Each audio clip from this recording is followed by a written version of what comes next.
तुझे घसीट के मैं अकेली लाऊं और तेरे टुकड़े टुकड़े कर दूं पाँव से सर तक, और वो गोश्त तेरा, वो कीमा तेरा मैं कुत्तों को डालूं, और मुझे यकीन है कि मेरे मुल्क के कुत्ते भी तेरा गोश्त नहीं खाएंगे। नारे तकबीर, नारे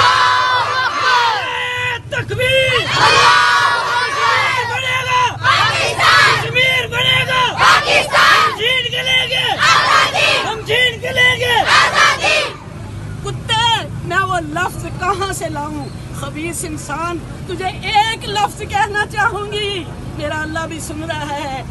एक शेर लाई हूँ मोदी के लिए कि पैदा हुए मोदी तो इबलीस ने कहा, लो आज हम भी साहिबे औलाद हो।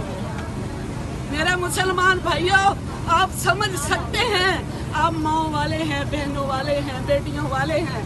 हम बेपर्दा होकर बाजार में निकले कि हमारी माओ बहनों पर जुल्म हो रहा है, हमला औरतों को मारा जा रहा है, नौजवान लड़कियां, इंडिया के गुंडे, इंडिया के कुत्ते उनको उठा उठा के लेके जा रहे हैं, उनकी इज्जतें पायमाल हो रही हैं, छोटे छोटे बच्चों पे जुल्म हो रहा है। आप ये सब देख रहे हैं और रोज देखते हैं। मोदी, इतना जुल्म करो जो तुम सह सको, तुम्हें खुदा गारत करे, तुम बहुत घटिया और बेगैरत, इबलीस से भी बदतर हो, कुत्तों से भी बदतर हो। ए हिटलर के बच्चे, तुमने हमें इजाजत मांगी कि मेरे जहाज तो पाकिस्तान के ऊपर से गुजारा जाए, मैं तुझे गोली